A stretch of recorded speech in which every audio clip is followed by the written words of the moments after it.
ಆತ್ಮೀಯ ವಿದ್ಯಾರ್ಥಿ ಮಿತ್ರರೇ, 10ನೇ ತರಗತಿಯ ಗಣಿತ ತ್ರಿಭುಜಗಳು ಪಾಠದ ಕುರಿತು ಅಭ್ಯಾಸ 2.3 ರಲ್ಲಿನ 14ರಿಂದ 16ರವರೆಗಿನ ಲೆಕ್ಕಗಳನ್ನು ಈ ವಿಡಿಯೋ ಭಾಗದಲ್ಲಿ ಅಭ್ಯಾಸ ಮಾಡೋಣ. ಅವುಗಳನ್ನು ಪರಿಹರಿಸೋ ಪ್ರಯತ್ನ ಮಾಡೋಣ. ಈ ವಿಡಿಯೋ ಪಾಠಕ್ಕೆ ನಿಮ್ಮೆಲ್ಲರಿಗೂ ಸ್ವಾಗತವನ್ನು ಕೋರ್ತಾ ಈ ವಿಡಿಯೋವನ್ನು ಆರಂಭಿಸೋಣ. ಆರಂಭದಲ್ಲಿ ನಾವು 14ನೇ ಲೆಕ್ಕವನ್ನು ಬಿಡಿಸೋ ಪ್ರಯತ್ನ ಮಾಡೋಣ. 14ನೇ ಪ್ರಶ್ನೆಯನ್ನು ಮೊದಲು ನಾವು ಚಿತ್ರವನ್ನು ಬರೆದುಕೊಂಡು ಆಮೇಲೆ ಆ ಪ್ರಶ್ನೆಯನ್ನು ಆ ಚಿತ್ರಕ್ಕೆ ತಕ್ಕಂತೆ ಹೋಲಿಕೆ ಮಾಡೋಣ. ಇಲ್ಲೊಂದು ತ್ರಿಭುಜ ABC ಆಗಿರಲಿ, ಇದರ ಬಾಹುಗಳು ABC, ತ್ರಿಭುಜ ABC ಆಗಿರಲಿ. ಈ ತ್ರಿಭುಜ ABCಗೆ ಒಂದು ಮಧ್ಯ ರೇಖೆಯನ್ನು ಹೇಳೋಣ. BCಗೆ ಇದು BCಯ ಮಧ್ಯ ಬಿಂದುವಿನಿಂದ ಎಳೆದಂಥ ಈ ರೇಖೆ AD ಆಗಿರಲಿ. ಇದು AD ಏನು ಅನಿಸ್ಕೊಳ್ಳುತ್ತಾ ಮಧ್ಯ ರೇಖೆ. ಹಂಗೆ ಇನ್ನೊಂದು ತ್ರಿಭುಜ ತಗೊಳ್ಳೋಣ. ಆ ತ್ರಿಭುಜ ಹೆಸರು PQR ಆಗಿರಲಿ. ಆಮೇಲೆ ಇಲ್ಲಿ ಕೂಡ ಈ PM ಅನ್ನೋದು ಮಧ್ಯ ರೇಖೆ ಆಗಿರಲಿ. ಈಗ ಇದು M ಅನ್ನೋದು QR ನ ಮಧ್ಯ ಬಿಂದು. ಇದಕ್ಕೆ ಪ್ರಶ್ನೆಯನ್ನ ನಾವು ಹೋಲಿಕೆ ಮಾಡ್ಕೊಳ್ಳೋಣ. ತ್ರಿಭುಜ ABCಯ ಬಾಹುಗಳಾದ AB, AC ಹಾಗೂ ಮಧ್ಯ ರೇಖೆ ADಗಳು AB, AC ಹಾಗೂ ಮಧ್ಯ ರೇಖೆ ADಗಳು ಕ್ರಮವಾಗಿ ತ್ರಿಭುಜ PQR ನ ಬಾಹುಗಳಾದ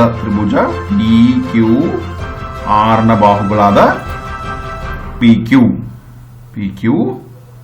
PR, ಈ PR ಹಾಗೂ ಮಧ್ಯರೇಖೆ PM ನೊಂದಿಗೆ, ಮಧ್ಯರೇಖೆ ಯಾವುದಲ್ಲಿ PM ನೊಂದಿಗೆ ಸಮಾನುಪಾತದಲ್ಲಿದ್ದರೆ ತ್ರಿಭುಜ ABC ಸಮರೂಪಿ ತ್ರಿಭುಜ PQR ಎಂದು ಸಾಧಿಸಿ ಅಂತ ಪ್ರಶ್ನೆಯನ್ನ ಕೇಳಿದ್ದಾರೆ. ಇದೇ ರೀತಿ ಪ್ರಶ್ನೆ ನಾವು ಹಿಂದೂ ಇದೇ ಅಭ್ಯಾಸದಲ್ಲಿ ನೋಡ್ತೀವಿ. ಬಟ್ ಅಲ್ಲಿ ನಮಗೆ AB ಬಾಹು ಜೊತೆಯಲ್ಲಿ BC ಬಾಹುವನ್ನ ಜೋಡಿಸಿದ್ರು. ಅಲ್ಲಿ ಈ ಕಡೆ PQ ಬಾಹುವನ್ನ QR ಜೊತೆ ನಾವು ಸಮಾನುಪಾತವನ್ನ ಈ ಎರಡು ತ್ರಿಭುಜಗಳಲ್ಲಿ ನೋಡಿದ್ವಿ. ಆ ಪ್ರಶ್ನೆ ಸುಲಭದ ಪ್ರಶ್ನೆ ಆಗಿತ್ತು. ಇದು ಸುಲಭದಿದೆ. ಸ್ವಲ್ಪ ನಮಗ ಇಲ್ಲಿ ಈ ಕೇಳಿರುವ ABC ಮತ್ತು PQR ತ್ರಿಭುಜಗಳನ್ನು ಸಮರೂಪಿ ತೋರ್ಸಾಕ ಈ ಒಂದು ಸಂದರ್ಭದಲ್ಲಿ ಈ ಒಂದು ಪ್ರಶ್ನೆಯಲ್ಲಿ ಒಂದು ರಚನೆಯ ಅವಶ್ಯಕತೆ ಬೀಳ್ತದ. ಆ ರಚನೆಯನ್ನು ಮಾಡೋದ್ರ ಮೂಲಕ ಈ ಒಂದು ಪ್ರಶ್ನೆಯಲ್ಲಿ ಕೂಡ ಈ ಎರಡೂ ತ್ರಿಭುಜಗಳನ್ನು ಸಮರೂಪಿ ಅಂತ ಸಾಧಿಸಬಹುದು. ಸೊ ಏನು ವಿಚಾರ ಮಾಡೋಣಪ್ಪ ಅಂದ್ರೆ, ಈಗ ಅವ್ರು ಹೇಳಿದ ಪ್ರಕಾರ AB upon PQ, AC upon PR ಇದೆ. ಅವ್ರು ಹೇಳಿದ ಪ್ರಕಾರ AB, AC, PQ, PR ಸಮಾನುಪಾತವನ್ನ ಹೊಂದ್ಯಾವ. ಅದ್ರ ಜೊತೆಯಲ್ಲಿ AD ಮತ್ತು PM ಕೂಡ ಸಮಾನುಪಾತವನ್ನ ಹೊಂದ್ಯಾವು. ಬಟ್ ನಮಗೆ ಈ ಎರಡು ತ್ರಿಭುಜಗಳನ್ನು ಸಮರೂಪಿ ಅಂತ ಸಾಧಿಸಕ ಈ ಎರಡು ಬಾಹುಗಳು AB upon PQ, AC upon PR ಇವು ಸಮಾನುಪಾತದಲ್ಲಿರುವುದು ಬಹಳ ಮುಖ್ಯ. ಇವು ಸಮಾನುಪಾತದಲ್ಲಿ ಆಲ್ರೆಡಿ ಇದಾವೆ ಅಂತ ದತ್ತದಲ್ಲಿ ಹೇಳಿದ್ದಾರೆ. ಇನ್ನು ನಾವೇನಾದರೂ ಕೋನ A, ಸಂಪೂರ್ಣ ಕೋನ A ಮತ್ತು ಸಂಪೂರ್ಣ ಕೋನ P ಅನ್ನ ಸಮ ಮಾಡೋದಾದ್ರೆ ಈ ಎರಡು ತ್ರಿಭುಜಗಳು ಬಾಹು ಸಮರೂಪತೆ ನಿರ್ಧಾರಕ ಗುಣದ ಪ್ರಕಾರ ಸಮರೂಪಿಯಾಗಿರ್ತವೆ. ಸೊ ಇದೇ ಸಂಕ್ಷಿಪ್ತವಾಗಿ ನಾ ಈ ಪ್ರಶ್ನೆಯನ್ನು ಯಾವ ರೀತಿ ಅರ್ಥ ಮಾಡ್ಕೋಬೇಕು ಅನ್ನೋದನ್ನ ನಿಮ್ಗೆ ಹೇಳಿದ್ದೀನಿ. ಇದನ್ನ ಸ್ವಲ್ಪ ಸಾಧಿಸುವಂತಹ ವಿಚಾರ ಮಾಡಲು ಸಾಧಿಸಲು ಒಂದು ರಚನೆಯ ಅವಶ್ಯಕತೆ ಬೀಳ್ತದ. ಆ ರಚನೆ ಏನು ಅಂತ ನೋಡೋದಾದ್ರೆ ನೋಡ್ರಿ, AD ಇದ್ದಷ್ಟೇ DE, PM = MN ಆಗುವಂತೆ AD ಮತ್ತು PM ವೃದ್ಧಿಸಿ ಈ ಎರಡೂ ತ್ರಿಭುಜಗಳಲ್ಲಿ ಒಂದು ರಚನೆಯನ್ನ ಮಾಡೋದಾದ್ರೆ ಏನ್ ಮಾಡೋದಂದ್ರೆ AD = DE. ಇಲ್ಲಿ AD ಇದಲ್ಲ, ಈ AD ಇದ್ದಷ್ಟೇ DE ಅನ್ನುವಂತ ರೇಖೆ ಇಲ್ಲಿ ಬರುವ ಹಾಗೆ ADಗೆ ಸಮವಾಗಿರುವಂತೆ DE ಅನ್ನು ವೃದ್ಧಿಸಬೇಕು. ಇಲ್ಲಿ PMಗೆ ಸಮವಾಗಿರುವಂತೆ MN ಅನ್ನ ಈ ಕಡೆ ಹೊರಗಡೆ ವೃದ್ಧಿಸಬೇಕು ಅಂತ ಈ ಒಂದು ರಚನೆ ಆಗಿದೆ. ಇದರಿಂದ ಲಾಭ ಏನು ಅನ್ನೋದು ನಾವು ಮುಂದೆ ಸಾಧಿಸುವಾಗ ಗೊತ್ತಾಗತ್ತ. ಇಲ್ಲಿ ಬರೆದಿದ್ದೇನು, AD = DE, PM = MN ಆಗುವಂತೆ AD ಮತ್ತು PM ವೃದ್ಧಿಸಿದಾಗ ನಮಗೆ ಈ ಬಿಂದು ಇಲ್ಲಿ ಸಿಗುತ್ತಾ, ಇಲ್ಲಿ N ಬಿಂದು ಸಿಗುತ್ತಾ. ಆ N ಬಿಂದುಗಳನ್ನು ಮತ್ತು ಈ ಬಿಂದುಗಳನ್ನು ಜೋಡಿಸ್ಬಿಡೋಣ. ಏನಪ್ಪಾ ಅಂದ್ರೆ BE ಸಿ ಮತ್ತು ಕ್ಯೂ ಎನ್ ಆರ್ ಸೇರಿಸಿದಾಗ. ಸೊ ಈ ರಚನೆಯನ್ನು ನಾವಿಲ್ಲಿ ಮಾಡಿಬಿಡೋಣ. ಅದಕ್ಕೆ ತಕ್ಕಂತೆ ನೋಡ್ರಿ, ನಾನಿಲ್ಲಿ ಈ ಎಡಿಯನ್ನು ಈ ಕಡೆ ಬೆಳೆಸಿದ್ನಿ, ಆಮೇಲೆ ಅದನ್ನು ಸಿಗೆ ಜೋಡಿಸಿದ್ನಿ, ಇಲ್ಲಿ ಬಿಗೆ ಜೋಡಣೆ ಆಯಿತು. ಇಲ್ಲಿ ಈ ಬಿಂದುವಿಗೆ ನಾವು ಹೆಸರಿಡೋಣ ಇ ಅಂತ ಹೆಸರಿಡೋಣ. ಇಲ್ಲಿ ಏನು ಮಾಡೋಣ, ಪಿ ಎಂ ಅನ್ನ ಬೆಳೆಸಿದ್ವಿ, ಈ ಬಿಂದುವನ್ನ ಆರ್ ಜೋಡಿಸಿದ್ವಿ, ಈ ಬಿಂದುವನ್ನ ಕ್ಯೂ ಜೋಡಿಸಿದ್ವಿ. ಈಗ ಈ ಬಿಂದುವಿನ ಹೆಸರು ಇ. ಇಲ್ಲಿ ನಾವು C B D ಜೋಡಣೆಯನ್ನ ಬರೆದೇವಿ, B C. ಆಮೇಲೆ ಈ ಚಿತ್ರದೊಳಗೆ ಈ ಒಂದು ತ್ರಿಭುಜದೊಳಗ ಇದನ್ನ ಎನ್ ಅಂತ ಇಟ್ರೆ ಈ ಆರ್ ಎನ್ ಅಥವಾ ಎನ್ ಆರ್, ಕ್ಯೂ ಎನ್ ಮತ್ತು ಎಂ ಎನ್ ಇಲ್ಲಿ ಜೋಡಣೆ ಆಗಿರೋದ್ರ ಮೂಲಕ ನಮ್ಗೆ ಈ ರಚನೆಯನ್ನು ನೋಡಬಹುದು. ಇಲ್ಲಿ ನಾವು ಈ ನೀಲಿ ಕಲರ್ದಿಂದ ಈ ರಚನೆಯನ್ನು ಅರ್ಥ ಮಾಡ್ಕೋಬಹುದು. ಈ ಗುಲಾಬಿ ಕಲರು ಮೂಲ ತ್ರಿಭುಜಗಳು. ಇನ್ನು ಏನ್ ಮಾಡ್ಬೋದು ಈ ರೀತಿ ರಚನೆ ಮಾಡಿದ್ರ ಮೂಲಕ ಅಂದ್ರೆ, ಮೊದಲಿಗೆ ಸ್ವಲ್ಪ ದತ್ತವನ್ನು ಬರ್ಕೊಳ್ಳೋಣ. ದತ್ತ ಏನಪ್ಪಾ ಅಂದ್ರೆ ಎಡಿ ಮತ್ತು ಪಿ ಎಂಗಳು ಮಧ್ಯರೇಖೆಗಳು. ಈ ತ್ರಿಭುಜದಲ್ಲಿ ಎಡಿ ಮಧ್ಯರೇಖೆ, ಈ ತ್ರಿಭುಜದಲ್ಲಿ ಪಿ ಎಂ ಮಧ್ಯರೇಖೆ. ಇದನ್ನ ಹೇಗೆ ಉಪಯೋಗಿಸ್ಕೊಳ್ಳೋಣ ಅಂದ್ರೆ ಹೀಗೆ ಉಪಯೋಗಿಸ್ಕೊಳ್ಳೋಣ. ನೋಡ್ರಿ, ಈ ಡಿ ಅನ್ನೋದು ಮಧ್ಯ ಬಿಂದು ಆಗತ್ತ. ಇದು ಎಡಿ ಮಧ್ಯರೇಖೆ ಆದ್ರೆ ಅಂದ್ರೆ ಬಿ ಡಿ ಸಮ ಸಿ ಡಿ ಅಥವಾ ಡಿ ಸಿ. ಮತ್ತು ಇವೆರಡು ಮಧ್ಯ ಬಿಂದು ಅಥವಾ ಈ ಬಿ ಡಿ ಸಮ ಡಿ ಸಿ ಆದ್ರೆ ಏನಂತ ಅರ್ಥ ಮಾಡ್ಕೋಬಹುದು, ಈ ಬಿ ಡಿ ಬೆಲೆ ಈ ಸಿ ಡಿ ಬೆಲೆ ಈ ಇಡೀ ಬಿ ಸಿಯ ಅರ್ಧಕ್ಕೆ ಸಮ. ಅಂದ್ರೆ ಬಿ ಸಿಯ ಬೆಲೆಯನ್ನ, ಬಿ ಸಿ ಅಳತೆಯನ್ನು ಅರ್ಧ ಮಾಡಿದರೆ ಬಿ ಡಿ ಅಥವಾ ಡಿ ಸಿ ಬೆಲೆ, ಬಿ ಸಿ ಬೆಲೆ ಉದ್ದ ಸಮ ಆಗ್ತದೆ.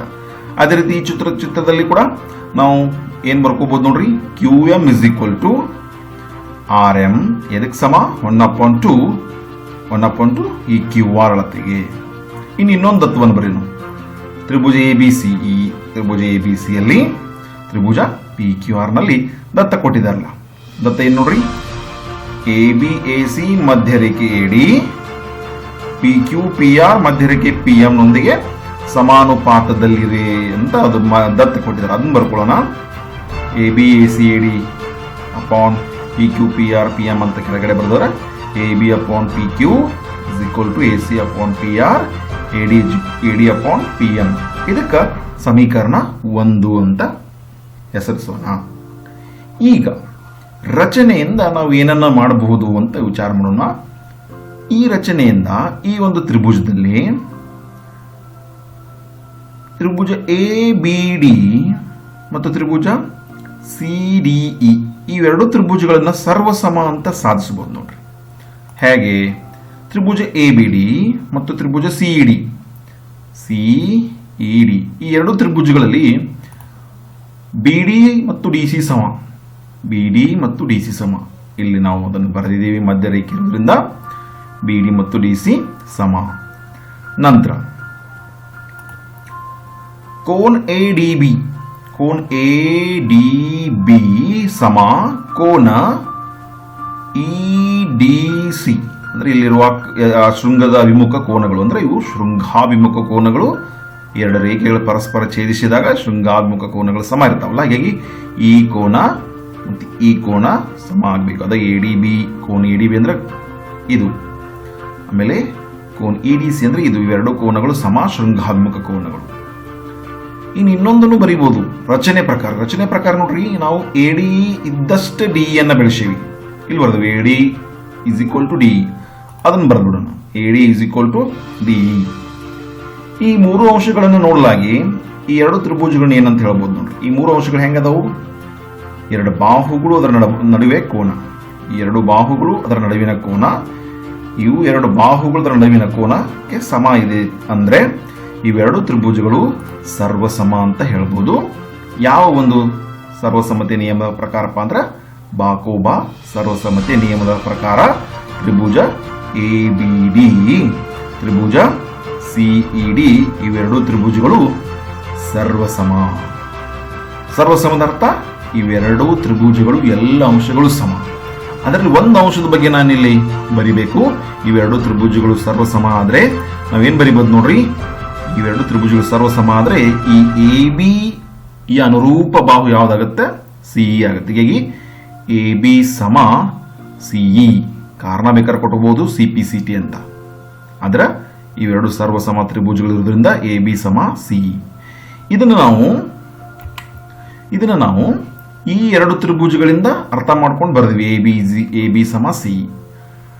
ಇದೇ ರೀತಿ ನಾವು ಈ ತ್ರಿಭುಜದಲ್ಲಿ ಮಾಡೋದಾದ್ರೆ, ಈ ತ್ರಿಭುಜದಲ್ಲಿ ರಚನೆ ಇದೇ ರೀತಿ ಮಾಡಿದೀವಿ. ಓನ್ಲಿ ಇಲ್ಲಿ ಹೆಸರು ಮಾತ್ರ ಬದಲಿದೆ. ಇಲ್ಲಿ ತ್ರಿಭುಜ ಹೆಸರು ಎ ಬಿ ಸಿ ಇದ್ರೆ ಇಲ್ಲಿ ತ್ರಿಭುಜ ಹೆಸರು ಪಿ ಕ್ಯೂ ಆರ್ ಅದ. ಆಮೇಲೆ ಇಲ್ಲಿ ಏನು ರಚನೆ ಮಾಡಿವಿ ಅದೇ ರಚನೆ ಮಾಡೋದ್ರ ಮೂಲಕ ನಾವು ಈ ಒಂದು ಆಕೃತಿಯಲ್ಲಿ ಬದಲಾವಣೆ ಆಗಿದೆ. ಮತ್ತೆ ಇಲ್ಲಿನೂ ಆಯ್ಕೆ ಮಾಡೋ ತ್ರಿಭುಜಗಳು ಇಲ್ಲಿ ಏನು ಆಯ್ಕೆ ಮಾಡಿವು ಅವೇ ಆಯ್ಕೆ ಮಾಡೋಣ, ಅಂದ್ರೆ ಅವೇ ಜಾಗದಲ್ಲಿರುವ ತ್ರಿಭುಜ ಯಾವುದು? ತ್ರಿಭುಜ ಪಿ ಕ್ಯೂ ಎಂ. ಇಲ್ಲಿ ನಾವು ಎ ಬಿ ಡಿ ಆಯ್ಕೆ ಮಾಡಿದ್ವಿ. ಇಲ್ಲಿ ತ್ರಿಭುಜ ಪಿ ಕ್ಯೂ ಎಂ ಮತ್ತು ತ್ರಿಭುಜ ಎನ್ ಆರ್ ಎಂ ಅಥವಾ ಎಂ ಆರ್ ಎನ್ ಅಂತ ಇದಕ್ಕೆ ಈ ಎರಡು ತ್ರಿಭುಜಗಳನ್ನ ಆಯ್ಕೆ ಮಾಡ್ಕೊಂಡ್ರೆ ಇಲ್ಲಿ ಏನು 3 ಅಂಶಗಳು ಸಿಕ್ಕಿದ್ವಲ್ಲ, ಇದೇ ರೀತಿ ಇಲ್ಲಿ ಕೂಡ ಈ ತ್ರಿಭುಜದಲ್ಲಿ ಕೂಡ 3 ಅಂಶಗಳು ಸಿಗ್ತಾವೆ. ಅದನ್ನು ನಾವು ಬರೆದು ಹೇಳಿದ್ರೆ ಈ ಒಂದು ಪ್ರಶ್ನೆಗೆ ಉತ್ತರ ಇನ್ನಷ್ಟು ದೊಡ್ಡದಾಗ್ಬೋದು. ಅದಕ್ಕೆ ನಾವು ಅರ್ಥ ಮಾಡ್ಕೊಂಡ್ರು ಏನಪ್ಪಾ ಅಂದ್ರೆ ಈ ತ್ರಿಭುಜಗಳಲ್ಲಿ ಕೂಡ ನೀವೇನ ಬರಿಬಹುದು, ಕ್ಯೂ ಎಂ ಸಮ ಎಂ ಆರ್. ಆಮೇಲೆ ಇಲ್ಲಿ ಕೂಡ ಶೃಂಗಾತ್ಮಕ ಕೋನ ಕ್ಯೂ ಎಂ ಪಿ ಮತ್ತು ಎನ್ ಎಂ ಆರ್, ಈ ಎರಡು ಕೋನಗಳು ಶೃಂಗಾತ್ಮಕ ಕೋನ.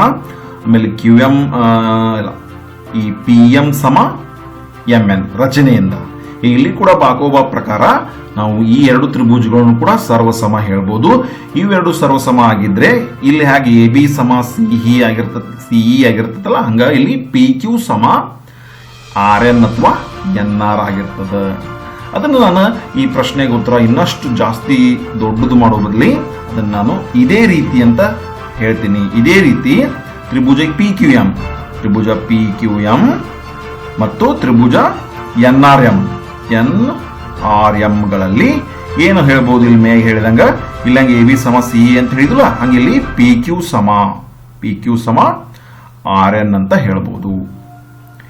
ಇನ್ನು ಇಲ್ಲಿ ನಾವು ನೋಡಿದ ಪ್ರಕಾರ ಈ ಎ ಬಿ ಬೆಲೆ ಸಿ ಸಮ ಆಯಿತು, ಪಿ ಕ್ಯೂ ಬೆಲೆ ಆರ್ ಎನ್ ಸಮ ಆಯಿತು. ಇದನ್ನು ಬಳಕೆ ಮಾಡೋಣ. ಹೆಂಗೆ ಬಳಕೆ ಮಾಡೋಣ ಅಂದ್ರೆ ಇದನ್ನು ದತ್ತದೊಳಗೆ ಬದಲಾಯಿಸ್ಬಿಡೋಣ. ದತ್ತ ಇಲ್ಲಿ ಒಂದಿದ, ಇದರಲ್ಲಿ ಏನು ಮಾಡೋಣ? ಎ ಬಿ ಇದ್ದಲ್ಲಿ ಸಿ ಅನ್ನ ಬದಲಾಯಿಸಿ, ಪಿ ಕ್ಯೂ ಇದ್ದಲ್ಲಿ ಆರ್ ಎನ್ ಅಂತ ಬದಲಾಯಿಸಿ ಬರೆದ್ರೆ ಏನಾಗ್ಬೋದು ಅಂತ ಇಲ್ಲಿ ಬರೆದ್ಬಿಡೋಣ. ನೋಡ್ರಿ ಇಲ್ಲಿ ಬರೀದೀನಿ. ಇಲ್ಲಿ ನೋಡ್ರಿ ಎ ಬಿ ಬೆಲೆ ನಾ ಸಿ ಅಂತ ಬದಲಾಯಿಸಿನಿ, ಪಿ ಕ್ಯೂ ಬೆಲೆಯನ್ನ ಆರ್ ಎನ್ ಅಂತ ಬದಲಾಯಿಸಿನಿ, is equal to A C upon P R ಹಾಗೇ ಇಟ್ಟಿನಿ. ಆಮೇಲೆ ಇಲ್ಲಿ ಇನ್ನೊಂದು ಬದಲಾವಣೆ ಮಾಡೀನಿ. ಇಲ್ಲಿ A D upon P M ಇತ್ತು, ಅದನ್ನ ಏನು ಬರೆದಿದ್ದೀನಿ? 2AD ಅಂತ ಬರೆದೀನಿ. A D upon P M ಅಂದಲ್ಲಿ 2AD upon 2PM ಅಂತ ಬರೆದೀನಿ. ಒಂದು ಹೊಸ ಬದಲಾವಣೆ ಮಾಡಿದ್ದೀನಿ. ಬಟ್ ಈ ಬದಲಾವಣೆಯಿಂದ ಏನು ಚೇಂಜಸ್ ಇಲ್ಲ, ಯಾಕಂದ್ರೆ 2 ಗುಣಿಸಿನಿ, 2ರಿಂದ ಭಾಗಿಸಿನಪ್ಪ ಅಂದ್ರೆ 2 ಕ್ಯಾನ್ಸಲ್ ಮಾಡಿದ್ರೆ ಮತ್ತೆ ನಮ್ಮದು ದತ್ ಇದಕ್ಕಿದ್ದಂಗೆ ಉಳಿತದ. ಆದ್ರೆ ಈ ರೀತಿ ಮಾಡೋದ್ರಿಂದ ಏನು ಲಾಭ ಅನ್ನೋದನ್ನ ನಾವು ಚಿತ್ರ ನೋಡಿ ಅರ್ಥ ಮಾಡ್ಕೊಳ್ಳೋಣ. 2AD ಅಂದ್ರೆ ಏನು ಬರೀಬಹುದು ನೋಡ್ರಿ. AD ಅಂದ್ರೆ ಇದ್ರ 2 ಪಟ್ಟು. AD 2 ಪಟ್ಟು ಅಂದ್ರೆ AD ಪ್ಲಸ್ DE ಅಂದ. AD ಅನ್ನ ದ್ವಿಗುಣಗೊಳಿಸಿದ್ರೆ ನಮ್ಗೆ ಯಾವ ಅಳತೆ ಸಿಗ್ತತಿ? AE ಅಳತೆ ಸಿಗ್ತತಿ ನೋಡ್ರಿ. AD ಬೆಲೆ ಮತ್ತು DE ಬೆಲೆ ಹೆಂಗದಾವು? ಸಮ ಅದಾವು. AD ಮತ್ತು DE ಬೆಲೆ ಹೆಂಗದಾವು? ಸಮ ಅದಾವು. ಇವುಗಳನ್ನೇನಾದ್ರೂ AD ಬೆಲೆ ದ್ವಿಗುಣಗೊಳಿಸಿದ್ರೆ ನನಗೆ AE ಬೆಲೆ ಸಿಗ್ತತಿ. ಈಗ ನಾನು 2AD ಅಂದಲ್ಲಿ AE ಅನ್ನ ಬರಿಬಹುದು. ಹಂಗ ಸೇಮ್ 2PM ಅಂದಲ್ಲಿ, PM ಅಂದ್ರೆ ಇದು, ಈ PM ಬೆಲೆಯನ್ನ ಡಬಲ್ ಮಾಡಿದ್ರೆ ದ್ವಿಗುಣಗೊಳಿಸಿದ್ರೆ ಅವಾಗ ಏನು ಸಿಗ್ತತಿ? ಪೂರ್ತಿ PN ಬೆಲೆ ಸಿಗ್ತದ. ಈಗ ಇದನ್ನ ಬದಲಾಯಿಸುವ ಸಲುವಾಗಿ ನಾ ಈ ಬರೆದಿದ್ನಿ, ಅದನ್ನು ಬದಲಾಯಿಸಿಬಿಡೋಣ. ಹೆಂಗ? ಸಿ ಅಪಾನ್ ಆರ್ ಎನ್ ಹಾಗೆ ಇಟ್ನಿ, AC ಅಪಾನ್ PR ಹಾಗೆ ಇಟ್ನಿ. ಆದ್ರೆ 2AD ಅಂದಲ್ಲಿ AE, 2PM ಅಂದಲ್ಲಿ PN ಅಂತ ಬದಲಾಯಿಸಿ ಬರ್ದೀನಿ. ಇನ್ನು ಈ ಬದಲಾಯಿಸಿ ಬರೆಯುವುದರಿಂದ ಈ ಬಾಹುಗಳ ಸಮಾನುಪಾತವನ್ನು ನೋಡೋದಾದ್ರೆ ಎಲ್ಲೆಲ್ಲದ ನೋಡ್ರಿ. CE upon RN, AC upon PR, ಆಮೇಲೆ AE ಅಪಾನ್ PN. ಈ 3 ಬಾಹುಗಳ ಅನುಪಾತ ಹೆಂಗದ ಅಂದ್ರೆ ತ್ರಿಭುಜ ACE, ತ್ರಿಭುಜ ACE ತ್ರಿಭುಜ ಮತ್ತು ತ್ರಿಭುಜ PNR ಅಥವಾ PRN, ಈ 2 ತ್ರಿಭುಜಗಳ ಅನುರೂಪ ಬಾಹುಗಳು ಸಮಾನುಪಾತದಲ್ಲಿವೆ ಅನ್ನೋದನ್ನ ನಾವು ಗಮನಿಸಬಹುದು. ಈಗ ಈ 3 ಬಾಹುಗಳ ಅನುಪಾತವನ್ನು ನೋಡಿಕೊಂಡು ತ್ರಿಭುಜ ACE ತ್ರಿಭುಜ PRN ಅನ್ನ ನಾವು ಸಮರೂಪಿ ಅಂತ ಬರಿಬಹುದು. ಯಾಕಂದ್ರೆ ಇಲ್ಲಿ 3 ಬಾಹುಗಳು ನಾ ಏನು ಹೆಸರು ಹೇಳ್ತಾ ಇದ್ದೀನಲ್ಲ, ಆ ತ್ರಿಭುಜದ ಮೂರೂ ಬಾಹುಗಳು ಸಮಾನುಪಾತದಲ್ಲಿರುವುದರಿಂದ ಬಾ ಬಾ ಬಾ ಸಮರೂಪತೆ ನಿರ್ಧಾರಕ ಗುಣದ ಪ್ರಕಾರ ತ್ರಿಭುಜ ಸಿಇಎ ಇದು ಸಮರೂಪಿ ಆಗ್ತದೆ. ಅದರಿಂದ RNP ಜೊತೆ ಇವೆರಡು ತ್ರಿಭುಜಗಳು, ಈ ಮೂರು ಬಾಹುಗಳು ಸಮಾನುಪಾತ ಇರೋದ್ರಿಂದ ಎರಡು ತ್ರಿಭುಜಗಳು ಸಮರೂಪಿ ಅಂತ ನಾವು ಬಾ ಬಾ ಬಾ ಸಮರೂಪತೆ ನಿರ್ಧಾರಕ ಗುಣದ ಪ್ರಕಾರ ಸಾಧಿಸಿದ್ವಿ. ಇದರಿಂದ ಏನ್ ಲಾಭ ಅಂದ್ರ ತ್ರಿಭುಜ CEA ಮತ್ತು ತ್ರಿಭುಜ RNP ಸಮರೂಪಿ ಆದ್ರೆ ಬಾಹುಗಳ ಮೂಲಕ ಸಮರೂಪಿ ಆಗ್ಯಾವ. ಹೇಗೆ ಸಮರೂಪ ತ್ರಿಭುಜಗಳು ಒಳಕೋನಗಳು ಅಥವಾ ಸಮರೂಪ ತ್ರಿಭುಜದ ಅನುರೂಪ ಕೋನಗಳು ಸಮ ಇರ್ತಾವ. ಯಾವುವು ನೋಡ್ರಿ, ಇವೆರಡು ತ್ರಿಭುಜಗಳು, ಈ ತ್ರಿಭುಜ ಸಮರೂಪಿ ಆದ್ರೆ ಕೋನ್ 1 ಸಮ ಇರಲೇಬೇಕು. ಅದಕ್ಕೆ ಹೇಳ್ರಿ, ಕೋನ್ 1 ಇಲ್ಲದ ಇದೇ ಜಾಗದಲ್ಲಿರುವ ಈ ಕೋನಕ್ಕೆ ಕೋನ್ 3ಕ್ಕೆ ಕೋನ್ 1 ಸಮ ಕೋನ್ 3ಕ್ಕೆ ಇರಲೇಬೇಕು. ಈಗ ಏನ್ ಬರೀತೀನಿ ಇಲ್ಲಿ, ಅದೇ ರೀತಿ ನಾವು ಇದೇ ಕೆಲಸವನ್ನ ನಾವು ನೋಡ್ರಿ, ಇದೇ ರೀತಿ ಮಾಡಿದೆಲ್ಲ ಕೆಲಸವನ್ನ ಪುನರಾವರ್ತನೆ ಮಾಡಿ ಇಲ್ಲಿರುವ 2 BAD ಅಥವಾ ಈ ಕೋನದ ಬೆಲೆ 2, ಇದು 2ನ್ನ ಸಮ ತೋರಿಸಬಹುದು. ಇಲ್ಲಿರುವ ಕೋನ್ 4ಕ್ಕೆ ನೋಡ್ರಿ, ಇದನ್ನ ಮಾಡಕ್ ಮತ್ತೆ ಇದನ್ನು ಪ್ರತ್ಯೇಕವಾಗಿ ನೀವು ಸಾಧಿಸಲು ಹೊಂಟ್ರಿ ಅಂದ್ರೆ ಈ ಏನ್ ಬರ್ದಿರಲ್ಲ ಇದೇ ಮತ್ತೆ ಪುನರಾವರ್ತನೆಯಾಗಿ ಬರಿಬೇಕಾಗತ್ತ. ಅವಾಗ ಏನ್ ಅನ್ಸದ್ ನಿಮ್ಗ, ಈ ಪ್ರಶ್ನೆಗೆ ಉತ್ತರ ಬಹಳ ದೊಡ್ಡದ ಅಂತ ಅನಿಸ್ತೈತಿ. ಅದಕ್ಕಾಗಿ ಅದನ್ನ ನಾವು ಇದೇ ರೀತಿ ಅಂತ ಅರ್ಥ ಮಾಡ್ಕೊಳ್ಳೋಣ. ಏನಪ್ಪಾ ಅಂದ್ರೆ ಈಗ ಹೆಂಗ್ ನಾವು CEA ಸಮರೂಪಿ RNP ಅಂತ ಸಾಧಿಸೇವಲ್ಲ, ಇದೇ ರೀತಿ ನೀವು ABE ಈ ತ್ರಿಭುಜ ಮತ್ತು ತ್ರಿಭುಜ PQN ಈ ತ್ರಿಭುಜನು ಕೂಡ ಸಮರೂಪಿ ಅಂತ ಸಾಧಿಸಬಹುದು. ಅವಾಗ ತ್ರಿಭುಜಗಳನ್ನ ಆರಂಭದಲ್ಲಿ ನಾವು ಇವೆರಡು ತಗೊಂಡಿದ್ವಿ, ನೀವು ಇದನ್ನ ಸಾಧಿಸಾಕ ಇವೆರಡು ತಗೋಬೇಕು. ಇವೆರಡು ತ್ರಿಭುಜಗಳನ್ನ ಸರ್ವಸಮ ಸಾಧಿಸಿ, ಇವೆರಡು ತ್ರಿಭುಜಗಳನ್ನು ಸರ್ವಸಮ ಸಾಧಿಸಿ, ಅಲ್ಲಿ ಈ BE ಬದಲಿ AC ತುಂಬಿ, ಆಮೇಲೆ ಈ PR ಬದಲಿ QN ತುಂಬಿ ನೀವು ಈ ಎರಡು ತ್ರಿಭುಜಗಳನ್ನು ಕೂಡ ಸಮರೂಪಿ ಅಂತ ಸಾಧಿಸಿ ಕೋನ್ 2 ಮತ್ತು 4 ಸಮ ಅಂತ ಸಾಧಿಸಬಹುದು. ಬಟ್ ಪ್ರಶ್ನೆ ಇನ್ನಷ್ಟು ದೊಡ್ಡದಾಗ್ತತಿ ಅಂತ ನಿಮ್ಗ ಮನವರಿಕೆ ಮಾಡ್ತಾ ಇದನ್ನು ನಾವು ಇದೇ ರೀತಿ ಅಂತ ಅರ್ಥ ಮಾಡ್ಕೊಳ್ಳೋಣ. ಏನಪ್ಪಾ ಅಂದ್ರೆ ಕೋನ್ 1 ಸಮ ಕೋನ್ 3 ಅಂತೂ ನಾವು ಹಂತಗಳನ್ನ ಪಾಲಿಸಿ ಸಾಧಿಸೀವಿ. ಇನ್ನ 2 ಸಮ 4 ಇದೇ ರೀತಿ ಅಂತ ಹೇಳ್ಬಿಡೋಣ. ಇನ್ನ ನಾವು ಚಿತ್ರವನ್ನು ನೋಡಲಾಗಿ ಕೋನ್ 1 ಸಮ ಆಯ್ತು 3ಕ್ಕೆ, ಕೋನ್ 2 ಸಮ ಆಯ್ತು 4. ಇವೆರಡೂ ನೋಡಿದಾಗ ಇವು ಸಮವಾದ 2 ಹೇಳಿಕೆಗಳು, 2 ಸಮೀಕರಣಗಳು. ಈ 2 ಸಮೀಕರಣಗಳನ್ನ ಕೂಡಿಸೋಣ. 2 ಸಮೀಕರಣ ಕೂಡಿಸಬೇಕಾದ್ರೆ 2ಕ್ಕಿಂತ 2ಕ್ಕೆ ಕೂಡಿಸ್ತೀವಿ. 2ಕ್ಕೆ ಏನದ ಕೋನ್ 1 ಕೋನ್ 2, ಬಲಕ್ಕಿಂತ ಬಲಕ್ಕೆ ಕೂಡಿಸ್ತೀವಿ ಕೋನ್ 3 ಕೋನ 4. ಹಂಗಂದ್ರೆ ಎಡಭಾಗ ಕೂಡಿಸಿದ್ವಿ, ಬಲಭಾಗ ಕೂಡಿಸಿದ್ವಿ. ಈ ರೀತಿ ಕೂಡಿಸೋದ್ರಿಂದ ಚಿತ್ರವನ್ನ ನೋಡೋಣ. ಏನಾಗತ್ತೆ ಚಿತ್ರದೊಳಗೆ ಕೋನ್ 1 + 2 ಅಂದ್ರೆ ಏನ್ ಬರಿಬಹುದು ನೋಡ್ರಿ. ಕೋನ್ 1 + 2 ಅಂದ್ರೆ ಇಲ್ಲಿರುವ ಸಂಪೂರ್ಣ ಕೋನ ಎ ಬೆಲೆ. ಹಂಗಿಲ್ಲಿ ಕೋನ್ 3 + 4 ಅಂದ್ರೆ ಇಲ್ಲಿರುವ ಸಂಪೂರ್ಣ ಕೋನ ಪಿ ಬೆಲೆ. ಹಂಗಂದ್ರೆ ಏನನ್ನ ಬರಿಬಹುದು ಇಲ್ಲಿ, ಕೋನ್ ಎ ಸಮವಾಗಿದೆ ಕೋನ್ ಪಿ ಎ. ಹಾಗಾದ್ರೆ ಕೋನ್ ಎ ಸಮ ಮತ್ತು ಕೋನ್ ಪಿ ಅನ್ನೋದೇ ನಮಗೆ ಮುಖ್ಯವಾಗಿ ಸಾಧಿಸಬೇಕಾಗಿತ್ತು. ಬಟ್ ಇದನ್ನ ನಾವು ಕೆಲವೊಂದಿಟ್ಟ ಹಂತಗಳನ್ನ ಅರ್ಥ ಮಾಡಿಕೊಂಡು ಮೊಟಕುಗೊಳಿಸಿ ಇಲ್ಲಿವರೆಗೆ ತಲುಪಿವಿ. ಬಟ್ ಇದೇ ರೀತಿ ಅನ್ನುವಂತಹ ಮಾತನ್ನ ನಾವು ಅರ್ಥ ಮಾಡಿಕೊಂಡು ಇಲ್ಲಿವರೆಗೆ ತಲುಪಿದ್ದೆ. ಆದ್ರೆ ಇದನ್ನು ಉಪಯೋಗಿಸೋಣ. ಕೋನ್ ಎ ಸಮ ಕೋನ್ ಪಿ ಅಂತ ಇದನ್ನ ಹೆಂಗೆ ಉಪಯೋಗಿಸೋಣಪ್ಪ ಅಂದ್ರೆ ತ್ರಿಭುಜ ABC ತ್ರಿಭುಜ PQR ಗಳಲ್ಲಿ ನಾವು ಏನ್ ಮಾಡೋಣ, ಮೊದಲು ಈ ಮ್ಯಾಲ ಸಾಧಿಸೇವಲ್ಲ ಅದನ್ನು ಬರೆದು ಬಿಡೋಣ. ಏನದು, ಕೋನ್ ಎ ಮತ್ತು ಕೋನ್ ಪಿ ಸಾಧಿಸಿದೆ. ಇನ್ನ ಇದನ್ನು ಮುಂದುವರಿಸಿ ನಾವು ದತ್ತವನ್ನ ನೋಡಿದಾಗ ದತ್ತದೊಳಗೆ AB/PQ AC/PR ಇನ್ನೊಂದಿದೆ AD/PM. ಅದನ್ನ ಬರೆಯೋದಿಲ್ಲ, ಬಟ್ ಇದನ್ನು ಬರೆಯೋದ್ರಿಂದ ಏನ್ ನೋಡ್ರಿ, AB/PQ AC/PR ಅಥವಾ ಕೋನ್ ಎ ಯನ್ನ ಉಂಟು ಮಾಡಿರುವ ಬಾಹುಗಳು AB ಮತ್ತು AC, ಕೋನ್ ಪಿ ಯನ್ನ ಉಂಟು ಮಾಡಿರುವ ಬಾಹುಗಳು PQ ಮತ್ತು PR ಸಮಾನುಪಾತದಲ್ಲಿವೆ. ಮತ್ತು ಕೋನ್ ಎ ಸಮ ಕೋನ್ ಪಿ ಇದೆ. ಕೋನ್ ಎದ ಅನುರೂಪ ಕೋನ ಕೋನ್ ಪಿ ಸಮ ಇದೆ ಅಂದ್ರೆ ನಾವಿಲ್ಲಿ ನೆನೆಸ್ಕೊಳ್ಬೇಕಾದ ಸಮರೂಪತೆಯ ನಿರ್ಧಾರಕ ಗುಣ ಯಾವುದು ಅಂದ್ರೆ ಬಾ ಕೋ ಬಾ.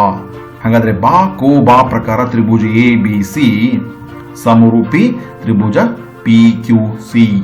ಕಾರಣ ಬಾಹುಕೋನ ಬಾಹು ಸಮರೂಪತೆಯ ನಿರ್ಧಾರಕ ಗುಣದ ಪ್ರಕಾರ ಈ ಎರಡು ತ್ರಿಭುಜಗಳು ಸಮರೂಪಿ ಅಂತ ನಾವು ಸಾಧಿಸಿದ್ವಿ.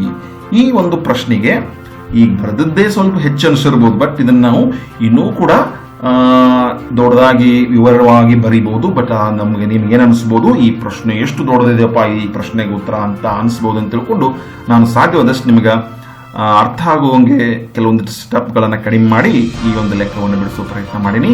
ಇದನ್ನು ನೀವು ಅರ್ಥ ಮಾಡ್ಕೊತೀರಿ ಅಂತ ಭಾವಿಸ್ತಾ ಈ ಪ್ರಶ್ನೆಗೆ ಇದೇ ರೀತಿ ಒಂದು ವಿಶೇಷವಾಗಿ ರಚನೆ ಮಾಡೇನೆ ಉತ್ತರಿಸಬೇಕಾಗೈತಿ. ಈ ರೀತಿ ಇರ್ತಕ್ಕಂಥ ಇನ್ನುಳಿದೆರಡು ಪ್ರಶ್ನೆಗಳು ಅವು ಇಷ್ಟೊಂದು ವಿವರಣೆ ಅಥವಾ ರಚನೆ ಅವಶ್ಯಕತೆ ಬಿದ್ದಿಲ್ಲ. ಈ ಒಂದು ಪ್ರಶ್ನೆಗೆ ರಚನೆ ಅವಶ್ಯಕತೆ ಬಿದ್ದಿರೋದ್ರಿಂದ ಇದನ್ನು ನಾವು ಇದೇ ರೀತಿ ಸಾಧಿಸಬೇಕಾಗಿ ಬಂತು. ಇನ್ನ ಈ ಒಂದು ಪ್ರಶ್ನೆಯ ನಂತರ ನಾವು ಮುಂದಿನ ಪ್ರಶ್ನೆಯ ಕಡೆ ಸಾಗೋಣ. ಈ ಪ್ರಶ್ನೆಯನ್ನ ಅರ್ಥ ಮಾಡ್ಕೊಳ್ಳೋ ಪ್ರಯತ್ನಿಸಿ ಅಂತ ಹೇಳ್ತಾ ಮುಂದಿನ ಪ್ರಶ್ನೆ ಕಡೆ ಹೋಗೋಣ. ಮುಂದಿನ ಪ್ರಶ್ನೆ 15ನೇ ಪ್ರಶ್ನೆ. ಆ ಪ್ರಶ್ನೆ ಏನಿದೆ ಅಂತ ಓದೋದಾದ್ರೆ ಒಂದು ಮೆಂಟಲ್ ಎಬಿಲಿಟಿಗೆ ಸಂಬಂಧಪಟ್ಟ ಪ್ರಶ್ನೆ ಇದೆ, ಸಾಮಾನ್ಯ ಬೌದ್ಧಿಕ ಸಾಮರ್ಥ್ಯಕ್ಕೆ ಸಂಬಂಧಪಟ್ಟಂಗೂ. ಆ ಪ್ರಶ್ನೆ ಏನಿದೆ ಓದೋದಾದ್ರೆ 6 ಮೀಟರ್ ಎತ್ತರದ ನೇರವಾದ ಕಂಬವು ನೆಲದ ಮೇಲೆ 4 ಮೀಟರ್ ಉದ್ದದ ನೆರಳನ್ನು ಉಂಟು ಮಾಡುತ್ತದೆ. ಒಂದು 6 ಮೀಟರ್ ಎತ್ತರವಾದ ನೇರವಾದ ಕಂಬ ಇದೆ ಅಂತ, ನೆಲದ ಮೇಲೆ ಅದು 4 ಮೀಟರ್ ಉದ್ದದ ನೆರಳನ್ನು ಉಂಟು ಮಾಡ್ತದೆ. ಸಹಜವಾಗಿ ಹಗಲೊತ್ತಿನೊಳಗೆ ಒಂದು ಕಂಬ ಇತ್ತಪ್ಪ, ಒಂದು ನೇರವಾಗಿ ಒಂದು ಕಂಬವನ್ನು ನೀವು ಮೈದಾನದಲ್ಲಿ ನೆಟ್ಟಿದ್ರೆ ಅದು ಒಂದು ನೆರಳವನ್ನು ಉಂಟು ಮಾಡ್ತದೆ, ನಾವು ನೋಡಿರ್ತೀವಿ. ಇಲ್ಲ ಅದಕ್ಕೆ ಸಂಬಂಧಪಟ್ಟಂಗೆ ಹೇಳ್ತಾರೆ 6 ಮೀಟರ್ ಎತ್ತರವಾದ ಕಂಬ 4 ಮೀಟರ್ ಉದ್ದದ ನೆರಳನ್ನು ಉಂಟು ಮಾಡ್ತದಂತ. ಇದು ಮೊದಲನೇ ಒಂದು ಸಂಗತಿ. ಎರಡನೇ ದಿನ ಅದೇ ಸಮಯದಲ್ಲಿ ಅಂದ್ರೆ ನಾವು ಸಮಯ ಮಾತ್ರ ಒಂದೇ ಸಮಯದೊಳಗೆ ಇನ್ನೊಂದು ವಿಚಾರ ಹೇಳ್ತಾರೆ ಏನು, ಒಂದು ಕಟ್ಟಡವು 28 ಮೀಟರ್ ಉದ್ದದ ನೆರಳನ್ನು ಉಂಟು ಮಾಡುತ್ತದೆ. ನೋಡ್ರಿ, ಅದೇ ಸಮಯದೊಳಗೆ ಒಂದು ಕಟ್ಟಡದ ನೆರಳನ್ನ ಅಳದು ನೋಡಿದರೆ 28 ಮೀಟರ್ ಉದ್ದದ ನೆರಳನ್ನು ಉಂಟು ಮಾಡುತ್ತದೆ. ಹಾಗಾದ್ರೆ ಆ ಕಟ್ಟಡದ ಎತ್ತರವೇನು? ನೋಡ್ರಿ, ಈ ಒಂದು ಪ್ರಶ್ನೆಯನ್ನು ನೋಡಿದ್ರೆ ನೋಡ್ರಿ, 6 ಮೀಟರ್ ಕಂಬದ ಎತ್ತರ ಅಂದ್ರೆ ಕಂಬ ಅಷ್ಟೇನು ಎತ್ತರ ಇಲ್ಲ. ನಾವು ಕಂಬ ನೆಡುವಾಗನೇ ಅದರದ ಎತ್ತರವನ್ನ ಅಳೆದು ಆ ಕಂಬವನ್ನ ನೆಟ್ಟಬಹುದು. ಅಂದ್ರೆ ಕಂಬದ ಎತ್ತರವನ್ನ ನಾವು ತಿಳ್ಕೊಂಡು ನೆಟ್ಟಿದ್ರೆ 6 ಮೀಟರ್ ಅಂತ ನಮ್ಗೆ ಗೊತ್ತಿರ್ತದೆ. ಮತ್ತ ಆ ಕಂಬದಿಂದ ನೆರಳನ್ನು ನಾವು ಅಳತೆ ಮಾಡಲು ಏನು ತೊಂದರೆ ಇಲ್ಲ, ಯಾವುದೇ ಅಪಾಯವಿಲ್ಲದೆ ಈ ಎರಡು ಅಳತೆಗಳನ್ನ ಅಳಿಬಹುದು. ಆದರೆ ಅದೇ ಸಮಯದಲ್ಲಿ ಕಟ್ಟಡದ ಒಂದು ನೆರಳನ್ನ 28 ಮೀಟರ್ ಹೊಂದಿತ್ತಪ್ಪ ಅಂದ್ರೆ ನೆರಳನ್ನ ನಾವು ಅಳಿಬಹುದು. ನೆಲದ ಮೇಲೆ ಅಳತೆ ಪಟ್ಟಿ ಸಹಾಯದಿಂದ ನಾವು 28 ಮೀಟರ್ ಉದ್ದದ ನೆರಳನ್ನ ಅಳಿಬಹುದು. ಹಾಗಾದ್ರೆ ಆ ಕಟ್ಟಡದ ಎತ್ತರವನ್ನು ಅಳ್ಯಾಕ ನಾವು ಬಹಳಷ್ಟು ತೊಂದರೆಯನ್ನ ತಗೋಬೇಕಾಗಿಲ್ಲ. ಇಲ್ಲ ನಮ್ಗೆ ಯಾವುದೇ ಸಮರೂಪ ತ್ರಿಭುಜಗಳ ಜ್ಞಾನ ಇಲ್ಲ ಅಂದ್ಬಳಕ್ ಏನ್ ಮಾಡಬೇಕಾಗತ್ತೆ, ಈ ಸಂಗತಿ ನಮ್ಮ ಕಣ್ಮುಂದೆ ಇದ್ರೆ ಏನ್ ವಿಚಾರ ಮಾಡ್ರಿ, ಆ ಕಟ್ಟಡವನ್ನ ಹತ್ತಬೇಕಾಗತ್ತ. ಹತ್ತುವಾಗ ಅನಾಹುತ ಆಗ್ಬೋದಲ್ಲ, ಆ ಅನಾಹುತ ನಮಗ ಆಗದೇನೆ ನಮ್ಗೆ ಉತ್ತರ ಬೇಕು ಅಂದ್ರೆ ನಮ್ಮ ಈ ಸಮರೂಪ ತ್ರಿಭುಜಗಳ ಜ್ಞಾನ ನಿಮಗ ಬಹಳಷ್ಟು ಸಹಾಯಕಾರಿಯಾಗ್ತದ. ನೀವು ಸಮರೂಪ ತ್ರಿಭುಜಗಳ ಒಂದು ಜ್ಞಾನವನ್ನು ಬಳಸಿ ಆ ಕಟ್ಟಡವನ್ನು ಹತ್ತದೇನೆ ನೀವು ಅದರ ಎತ್ತರವನ್ನು ಪತ್ತೆ ಹಚ್ಚಬಹುದು. ಹೇಗೆ ಅನ್ನೋದೊಂದು ಸ್ವಲ್ಪ ಚಿತ್ರದ ಮೂಲಕ ತಿಳ್ಕೊಳ್ಳೋಣ. ನೋಡ್ರಿ, ಒಂದೇ ಸಮಯಕ್ಕೆ ಅದೇ ಸಮಯದಲ್ಲಿ ಅಂದ್ರೆ ಒಂದು ಇದು ಸೂರ್ಯನ ಚಿತ್ರ ಅಂತ ಅನ್ಕೊಳ್ಳೋಣ. ಈ ಸೂರ್ಯನ ಕಿರಣಗಳು ಆ ಕಂಬ ಮತ್ತು ಆ ಕಟ್ಟಡದ ಮೇಲೆ ಬೀಳ್ತಾ ಇರಲಿ. ಇದು ಒಂದು ಕಂಬ ಅಂತ ಅನ್ಕೊಳ್ಳೋಣ. AB ಅದರ ಹೆಸರಿರಲಿ. ಆಮೇಲೆ ಈ ಕಂಬ ಉಂಟು ಮಾಡುವ ನೆರಳೇನಾಗಿರಲಿ, BC ಆಗಿರಲಿ. ಇನ್ನು ಇದೇ ಸಮಯಕ್ಕೆ ಒಂದು ಕಟ್ಟಡ ಅನ್ಕೊಳ್ಳೋಣ. ಕಟ್ಟಡದ ಎತ್ತರ ಅಥವಾ ಕಟ್ಟಡದ ಹೆಸರು PQ. ಕಟ್ಟಡದ ಎತ್ತರದ ಹೆಸರು PQ ಆಗಿರಲಿ. ಈ ಕಟ್ಟಡ ಅದೇ ಸಮಯಕ್ಕೆ ಏನ್ ಮಾಡಲಿ, QR ಅನ್ನುವಂತಹ ನೆರಳನ್ನ ಉಂಟು ಮಾಡಲಿ. ನಾವು ಸ್ವಲ್ಪ ಕಲ್ಪಿಸಿಕೊಂಡಿದ್ವಿ, ಇದು ಕಂಬದ ನೆರಳು BC, ಇದು ಕಟ್ಟಡದ ನೆರಳು QR ಆಗಿದೆ. ಇನ್ನ ಸೂರ್ಯ ಇವೆರಡೂ ಕಂಬ ಮತ್ತು ಕಟ್ಟಡಗಳ ಮೇಲೆ ತನ್ನ ಕಿರಣಗಳನ್ನು ಬಿಟ್ಟಾಗ ಒಂದೇ ಸಮಯಕ್ಕೆ ಬಿಡ್ತಾನಂತ ಹೇಳ್ತಾರೆ. ಅದೇ ಸಮಯದಲ್ಲಿ ಅವಾಗೇನಾಗುತ್ತಪ್ಪ ಅಂದ್ರೆ ಈ A ಮೂಲಕ ಹಾದು ಹೋದಂತ ಕಿರಣ C ತಲುಪ್ತದ, BC ನೆರಳು ಉಂಟಾಗ್ತದೆ. ಈ P ಮೂಲಕ ಹಾದು ಹೋದ ಕಿರಣ R ತಲುಪ್ತದ, QR ನೆರಳ್ತದ. ಈಗ ಈ ಕಿರಣವನ್ನು ಒಂದು ಸ್ವಲ್ಪ ನಾವು ಜೋಡಿಸ್ಬಿಡೋಣ. ಈಗ ನಾವು ದತ್ತಾಂಶವನ್ನು ಸ್ವಲ್ಪ ಬರ್ಕೊಳ್ಳೋದಾದ್ರೆ ಕಂಬದ ಎತ್ತರ AB 6 ಮೀಟರ್, ಆಮೇಲೆ ನೆರಳಿನ ಉದ್ದ ಕಂಬದ್ದು 4 ಮೀಟರ್, ಅಂದ್ರೆ ಕಂಬದ ನೆರಳು 4 ಮೀಟರ್. ಕಟ್ಟಡದ ಎತ್ತರ PQ ಗೊತ್ತಿಲ್ಲ. ಕಟ್ಟಡದ ಎತ್ತರ ನಾವು ಕಟ್ಟಡವನ್ನು ಹತ್ತಲಾರ್ದೇನೆ ಪತ್ತೆ ಹಚ್ಚೋರ್ದಿ, ಈಗ ಅದ್ರ ಗೊತ್ತಿಲ್ಲ. ಆದ್ರೆ ಕಟ್ಟಡದ ನೆರಳು ಗೊತ್ತದ ಎಷ್ಟು? 28 ಮೀಟರ್. ಒಂದೇ ಸಮಯಕ್ಕೆ ನೆರಳನ್ನಗಳನ್ನ ಅಳತೆಯನ್ನ ಮಾಡಿದಾಗ ಕಂಬದ ನೆರಳು 4 ಮೀಟರ್, ಕಟ್ಟಡದ ನೆರಳು 28 ಮೀಟರ್. ಇನ್ನು ನಾವು ಸಮರೂಪ ತ್ರಿಭುಜಗಳ ಜ್ಞಾನವನ್ನ ಬಳಕೆ ಮಾಡುವುದಾದ್ರೆ ಇಲ್ಲಿ ಸೂರ್ಯನಿಂದ ಬರ್ತಕ್ಕಂಥ ಕಿರಣಗಳನ್ನ ಎ ಮೂಲಕ ಹಾಯಿಸೋಣ, AC. ಆಮೇಲೆ P ಮೂಲಕ ಹಾಯಿಸಿದಾಗ QR. ಈಗ AC ಕಿರಣ ನಿಜವಾಗ್ಲೂ ಅಲ್ಲಿ ಯಾವುದೇ ಬಾಹು ರೇಖೆ ಇರುವುದಿಲ್ಲ. ಅದರ ಕಾಲ್ಪನಿಕ ಒಂದು ಕಿರಣವನ್ನು ಹಾಯಿಸಿದಾಗ ಅದು C ತಲುಪಿದಾಗ BC ನೆರಳು ಉಂಟಾಗ್ತದ, ಇಲ್ಲಿ QR ನೆರಳ ಉಂಟಾಗ್ತದ. ಇನ್ನ ಈ ರೀತಿ AC ಮತ್ತು PR ಜೋಡಿಸಿದ್ರೆ ನಮಗೆ ಇಲ್ಲಿ 2 ಲಂಬಕೋನ ತ್ರಿಭುಜಗಳು ಕಾಣ್ತಾ ಇದಾವ. ಇನ್ನು ಇವೆರಡು ಲಂಬಕೋನ ತ್ರಿಭುಜಗಳು ಒಂದೇ ಸಮಯಕ್ಕೆ ಉಂಟಾಗಿದ್ದು ಅಂದ್ರೆ ಇವೆರಡು ತ್ರಿಭುಜಗಳು ಸಮರೂಪಿಯಾಗಿರ್ತಾವ. ಯಾಕಾಗಿರ್ತಾವ ಅನ್ನಕ್ ನಮಗೆ ಕಾರಣ ಸಹಿತ ಬರೀಬಹುದು. ಏನು? ತ್ರಿಭುಜ ABC ಮತ್ತು PQRಗಳಲ್ಲಿ, ತ್ರಿಭುಜ ABC PQRಗಳಲ್ಲಿ ಕೋನ್ B ಸಮ cone Q, cone B ದಳತೆ cone Q ದಳತೆ ಏಟಕ್ಕೆ ಸಮಪ್ಪ ಅಂದ್ರೆ 90 ಡಿಗ್ರಿ. ಯಾಕಂದ್ರೆ ಇಲ್ಲಿ ಎತ್ತರ ಅನ್ನುವಂಥ ಮಾತು ಬಳಸ್ಯಾರಪ್ಪ ಅಂದ್ರೆ AB ಅನ್ನುವಂಥ ಕಂಬ ಎತ್ತರ ಅನ್ನುವಂಥ ಮಾತಿನೊಂದಿಗೆ ಜೋಡಣೆ ಆಗಿತ್ತಪ್ಪ ಅಂದ್ರೆ ಅದು ಪಾದದೊಂದಿಗೆ ಇಲ್ಲಿ ಲಂಬಕೋನವನ್ನು ಹೊಂದಿರಲೇಬೇಕು. ಹಂಗಿದು ಕಟ್ಟಡದ ಎತ್ತರ ಪತ್ತೆ ಹಚ್ಚಪ್ಪ ಅಂದ್ರೆ ಕಟ್ಟಡವೂ ಕೂಡ ನೆಲದೊಂದಿಗೆ ಲಂಬಕೋನದಲ್ಲೇ ಇರಬೇಕು. ಕಟ್ಟಡ ಯಾವಾಗಲೂ ಓರೆಯಾಗಿ ಯಾರು ಕಟ್ಟೋದಿಲ್ಲ. ಹೀಗಾಗಿ ಈ Q ಬೆಲೆ, ಇಲ್ಲಿರುವ B ಕೋನದ ಬೆಲೆ 90 ಡಿಗ್ರಿ. ಇದು ಕೂಡ ದತ್ತ ಅನ್ಕೊಂಡು, ಯಾಕಂದ್ರೆ ಎತ್ತರ ಅನ್ನೋ ಪದ ಬಳಸ್ಯಾರಪ್ಪ ಅಂದ್ರೆ ಇವೆರಡು 90 ಡಿಗ್ರಿ ಇರಲೇಬೇಕು. ಇನ್ನೊಂದು ಕೋನ್ A ಸಮ ಕೋನ್ P, ಕೋನ್ A ದಳತೆ ಮತ್ತು ಕೋನ್ P ದಳತೆ ಸಮ ಅಂತ ಹೇಳ್ಬೋದು. ಯಾಕೆ ಹೇಳ್ಬೋದು ಅಂದ್ರೆ ಇವೆರಡೂ ಕೋನಗಳು ಉಂಟಾಗಿರುವಂತಹ ಸಮಯ ಯಾವುದು?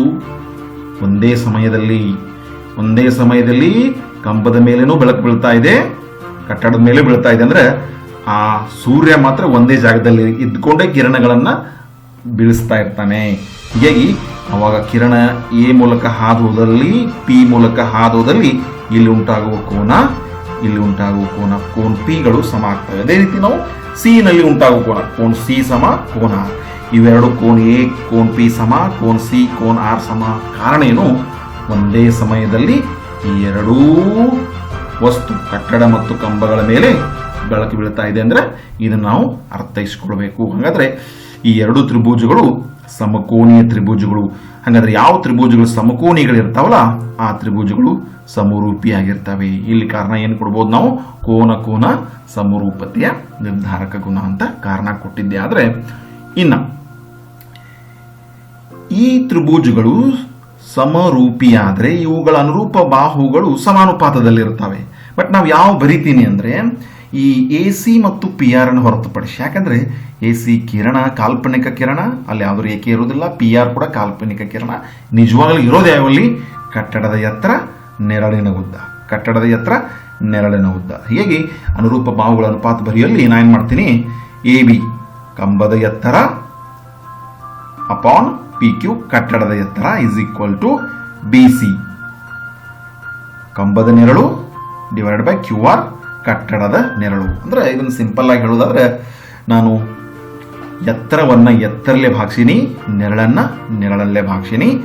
ಇನ್ನ ಇಲ್ಲಿ ಬೆಲೆಯನ್ನ ಆದೇಶ ಮಾಡೋಣ. ಯಾವ ಗೊತ್ತಿದಾವು ನಮಗೆ? AB ಬೆಲೆ ಗೊತ್ತದ 6 ಮೀಟರ್, PQ ಬೆಲೆ ಗೊತ್ತಾಗಬೇಕಾಗಿದೆ, ಕಟ್ಟಡದ ಎತ್ತರ PQ. ಇನ್ನು BC ಬೆಲೆ ಗೊತ್ತದ. BC ಅಂದ್ರೆ ಕಂಬದ ನೆರಳು 4 ಮೀಟರ್, QR ಕಟ್ಟಡದ ನೆರಳು 28 ಮೀಟರ್.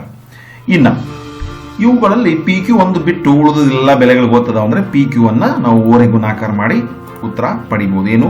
ಓರೆ ಗುಣಾಕಾರ ಮಾಡಿದಾಗ ಈ PQ ಅನ್ನೋದು PQ ಇಲ್ಲಿ ಹೋಗುತ್ತಾ 28 ಓರೆ ಗುಣಾಕಾರ ಯಾರ ಜೊತೆ ಗುಣಾಕಾರ ಆಗತ್ತಾ? ಈ 4 ಇಲ್ಲಿ ಗುಣಾಕಾರದಿಂದ ಇಲ್ಲಿ ತಳಗ್ ಬಂದು ಭಾಗಾಕಾರ ಆಗತ್ತೆ. Therefore 6 × 28 upon 4 is equal to PQ. ಇನ್ನು ಸ್ವಲ್ಪ ಸುಲಭೀಕರಿಸಿದ್ರೆ PQ ಬೆಲೆ ಏನಾಗತ್ತೆ ನೋಡ್ರಿ, 4 × 7 28. ಸೊ 6 ಹಾಗೆ 8 × 7 ಗುಣಿಸಿದ್ರೆ PQ ಬೆಲೆ ಎಷ್ಟಾಗತ್ತೆ?